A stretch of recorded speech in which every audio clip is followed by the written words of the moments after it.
Good evening to all. तो कल हम यहाँ पे बात कर रहे थे मॉडर्न हिस्ट्री में कि किस तरह से बंगाल की व्यवस्था थी, वहाँ पे किसका शासन था। तो हमने देखा कि अब अंग्रेज़ जिस तरह से अधिकार करने वाले हैं प्लासी का युद्ध में, तो उसके अंतर्गत कौन कौन से फैक्ट्स आपसे एग्ज़ाम में पूछे जा सकते हैं। तो चलिए शुरू करते हैं आगे। तो इसमें सबसे पहले आपको बंगाल के बारे में कुछ विशेष बातें यहाँ पे ध्यान रखनी है कि बंगाल को ही अंग्रेज़ों ने क्यों चुना था। ठीक है, तो इस बात का ध्यान रखिए। क्यों बंगाल की, एक तो देखिए लोकेशन को आप देखेंगे तो लोकेशन से आप समझ सकते हैं कि इसकी लोकेशन तटीय क्षेत्र की है। ठीक है, दूसरी बात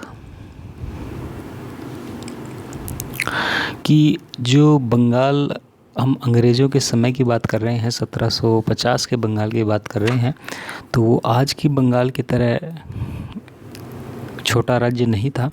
उस समय के तत्कालीन बंगाल में अगर वर्तमान से अगर हम कंपेयर करें तो पश्चिम बंगाल प्लस बांग्लादेश प्लस बिहार,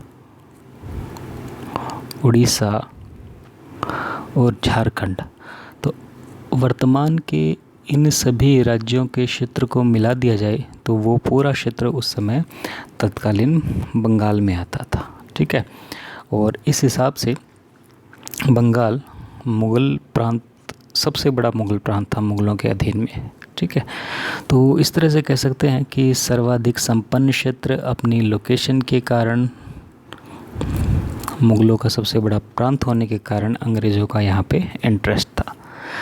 और कल हमने बात की थी कि यहाँ पर जो सूबेदार था वो मुर्शिद कुली खान था,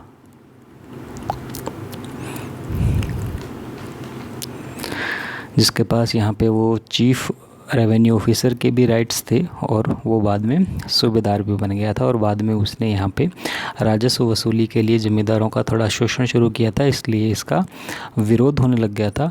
और धीरे धीरे इसने अपना यहाँ पे दबदबा इतना बढ़ा लिया कि बंगाल को मुग़लों से स्वतंत्र करा लिया। ठीक है, तो बंगाल इसके समय में यहाँ पर एक स्वतंत्र प्रांत बन गया था।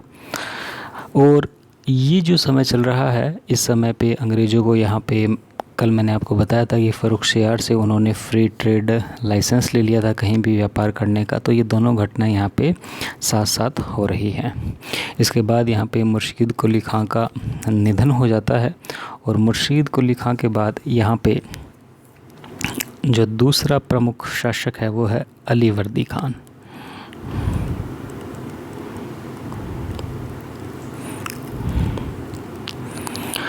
अब देखिए, अलीवर्दी खान के बारे में मैंने आपको कल भी बताया था। और इसकी अगर आपको वंशावली बताएं तो मुर्शिद अली खां का जवाई था शुजाउद्दीन, शुजाउद्दीन का बेटा था सरफराज, और सरफराज का अधिकारी था यहाँ पे अलीवर्दी खान। तो अलीवर्दी खान के पास गद्दी आ जाती है, ये नायब सूबेदार यहाँ पे बन जाता है और इसके बाद बंगाल का नवाब बन जाता है। ठीक है, फिर यहाँ पर इनके समय में जो मुग़ल बादशाह है वो है मोहम्मद शाह रंगीला।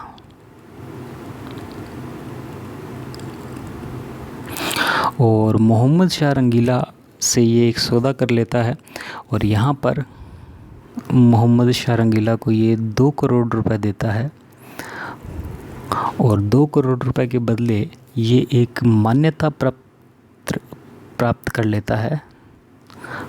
और इस मान्यता पत्र में ये मान्यता दी गई होती है कि बंगाल का वाकई में जो ओरिजिनल वारिस है, नवाब है, वो अलीवर्दी खान है।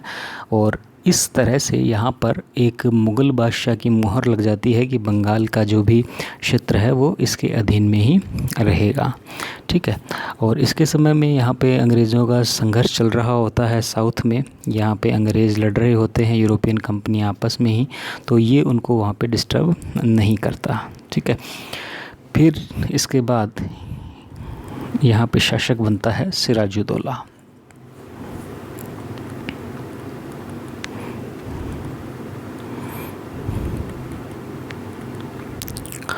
और ये टाइम पीरियड चल रहा है यहाँ पे 1756-57 का। ये इम्पोर्टेंट इवेंट है क्योंकि अब इसके बाद प्लासी का युद्ध की परिस्थितियाँ बनने लगती है। तो देखिए अलीवर्दी खान की कोई बेटा नहीं होता और यहाँ पे सिराजुद्दौला इसका दोहता होता है और ये बंगाल का नवाब बन जाता है।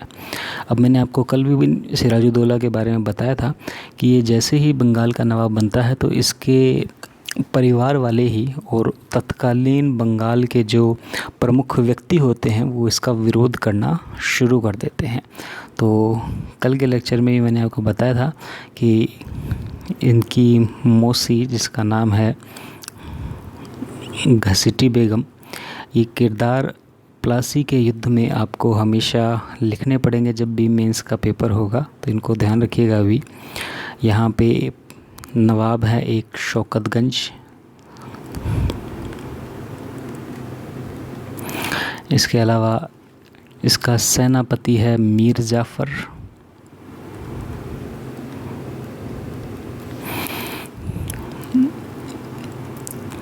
यहाँ पर एक भारतीय अधिकारी है ऑफिसर इंचार्ज मानिक चंद, एक बिजनेसमैन है अमीर चंद, मतलब बहुत बड़ा बिजनेसमैन है, बंगाल का सबसे बड़ा बिजनेसमैन कह सकते हो इसको। और एक यहाँ पे बैंकर है जगत सेठ, क्योंकि इस समय अंग्रेज़ों ने बैंकिंग प्रणाली भी भारत में शुरू कर दी थी। तो ये सभी किरदार हैं जो इसके खिलाफ़ रहते हैं और ये प्लासी के युद्ध में अंग्रेज़ों का साथ देते हैं। ठीक है। तो फिर मैंने आपको बताया था कि यहाँ पर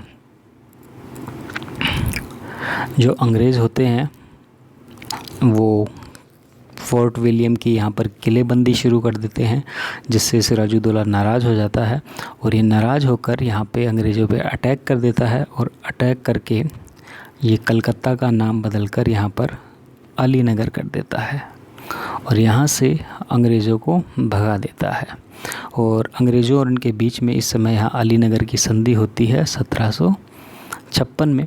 और इसी हमले के दौरान ब्लैक होल घटना होती है, ब्लैक होल ट्रेजेडी होती है, जिसके बारे में मैंने आपको कल बताया था कि एक कमरे में 146 अंग्रेज़ों को बंद कर दिया जाता है, जिसमें से अगले दिन केवल 23 ही ज़िंदा बचते हैं। तो इतनी बात हम कर चुके थे और इसमें ये डिटेल ऐड कर लीजिएगा। फिर इसके बाद अंग्रेज़ वापस बदला लेते हैं और इसके बाद होता है प्लासी का युद्ध।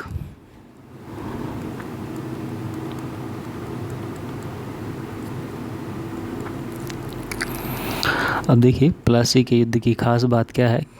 ये अंग्रेज़ों की भारत में पहली युद्ध से ली गई एक विजय थी, युद्ध से जीता गया पहला क्षेत्र था जिसने अंग्रेज़ों को बंगाल में एक शक्ति के रूप में स्थापित किया। और ये जो युद्ध होता है इसमें ईस्ट इंडिया कंपनी वर्सेस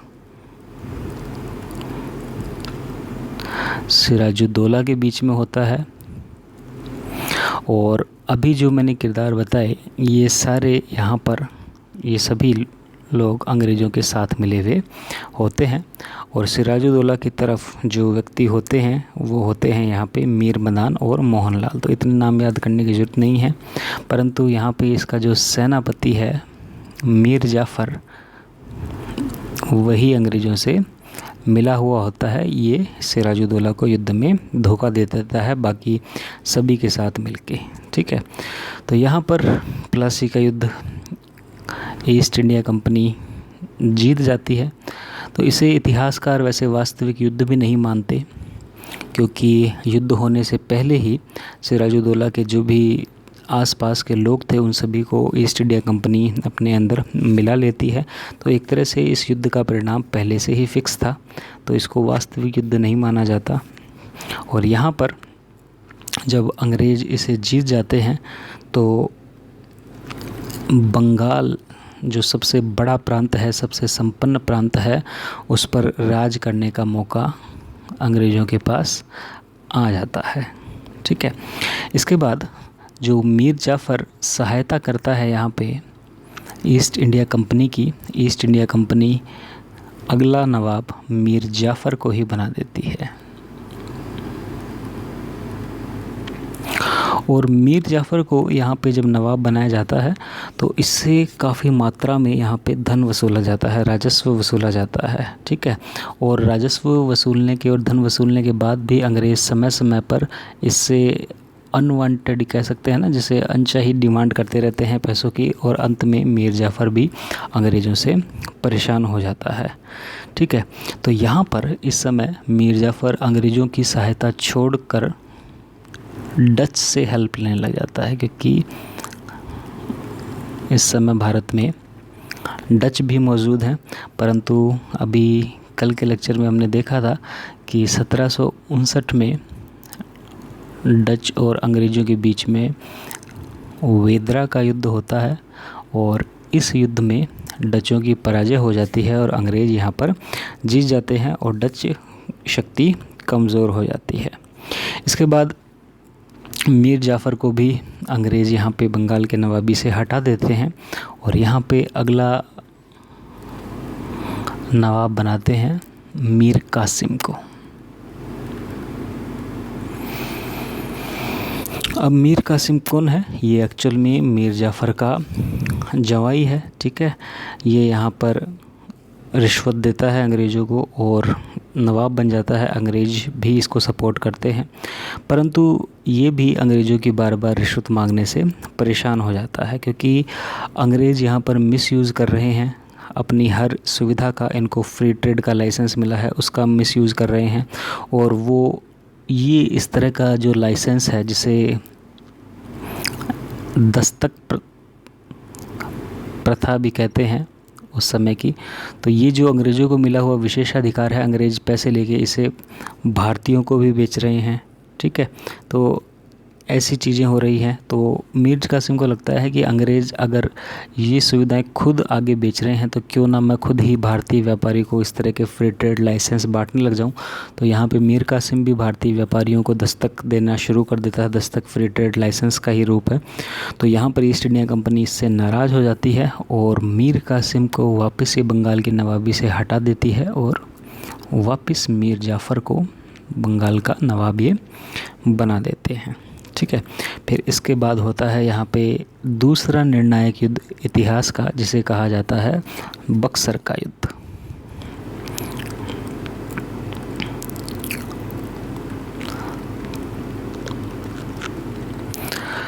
अब देखिए बक्सर के युद्ध की क्या खास बात है। 1764 में होता है ये युद्ध। एक तरफ है ईस्ट इंडिया कंपनी और दूसरी तरफ है यहाँ पे एक गठबंधन, जिसमें मीर कासिम है, अवध का नवाब शुजादौला है और मुग़ल सम्राट शाह आलम सेकंड है।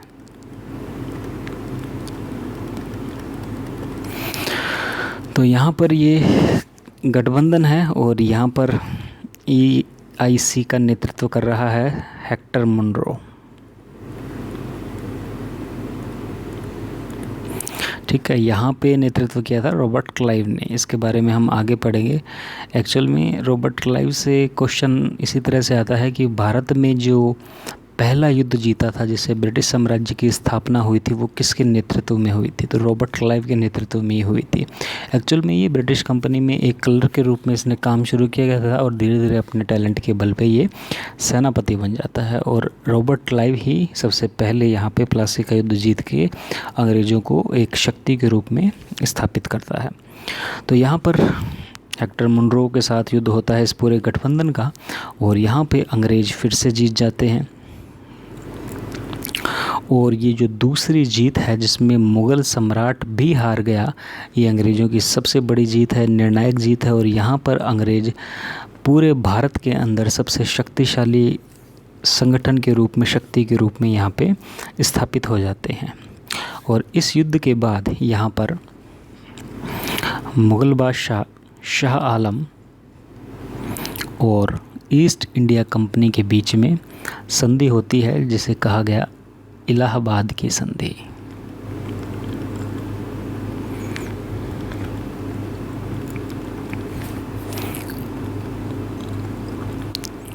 ठीक है, ये इम्पोर्टेंट है इलाहाबाद की संधि, इसको ध्यान रखिएगा। 1765 में ये संधि हुई, और इस संधि में देखिए जो शर्तें रखी जाती हैं वो भी इम्पोर्टेंट है कि इस संधि में मुग़ल बादशाह को कहा जाता है कि बंगाल, बिहार और उड़ीसा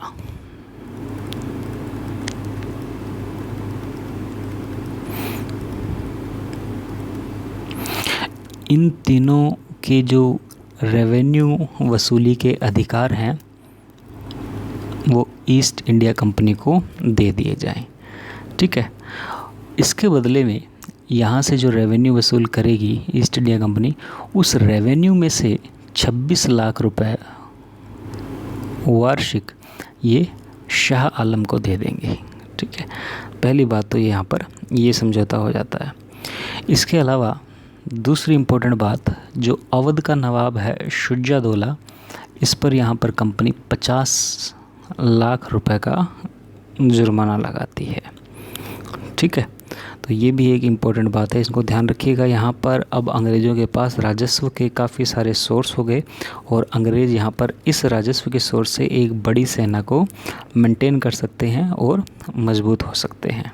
ठीक है, ओवरऑल घटना समझते हैं कि पहला युद्ध जब प्लासी का होता है तब अंग्रेज एक सैन्य शक्ति के रूप में स्थापित होते हैं, और जब बक्सर का युद्ध होता है तब ये राजस्व वसूली के अधिकार ले लेते हैं। और यहाँ पर आप देखेंगे कि इतिहास में द्वैध शासन प्रणाली शुरू हो जाती है।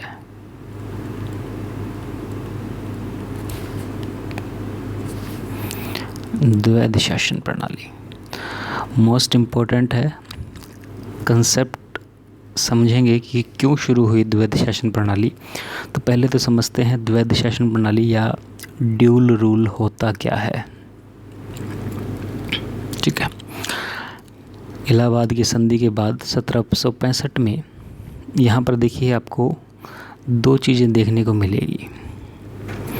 पहली बात कि बंगाल, बिहार, उड़ीसा में जो रेवेन्यू कलेक्ट करने की पावर है वो ईस्ट इंडिया कंपनी के पास है, परंतु इस रेवेन्यू से ये कोई भी एडमिनिस्ट्रेशन या बंगाल के कोई भी विकासात्मक कार्य नहीं करेंगे, इन पे कोई भी जिम्मेदारी नहीं है, केवल पैसा लिया और काम ख़त्म इनका यहाँ पे। पर यहाँ पर बंगाल का जो सूबेदार है, जो पूरी एडमिनिस्ट्रेशन को, न्याय व्यवस्था को यहाँ पे संभालता है, कानूनी व्यवस्था को संभालता है, उसके पास यहाँ पे सिर्फ जिम्मेदारी रह गई, रेस्पॉन्सिबिलिटी रह गई, परंतु यहाँ पे कोई भी रेवेन्यू नहीं है। तो एक तरह से देखा जाए तो बंगाल में दो तरह के रूल चल रहे हैं। एक सूबेदार है जिसके पास केवल जिम्मेदारी है, ठीक है, और पैसा नहीं है विकास में लगाने के लिए, एडमिनिस्ट्रेशन पर लगाने के लिए, और एक तरफ अंग्रेज़ है जिनके पास पैसा है पर इनकी कोई जिम्मेदारी नहीं है बंगाल के प्रति, और इसी तरह की व्यवस्था को कहा जाता है ड्यूल रूल। ठीक है, अब देखिए ये जो द्वैध शासन प्रणाली है ये 1765 से लेकर 1772 तक चली है। अब इसमें एक सवाल उठता है कि क्या कारण था कि अंग्रेज़ों ने द्वैध शासन प्रणाली को ही अपनाया।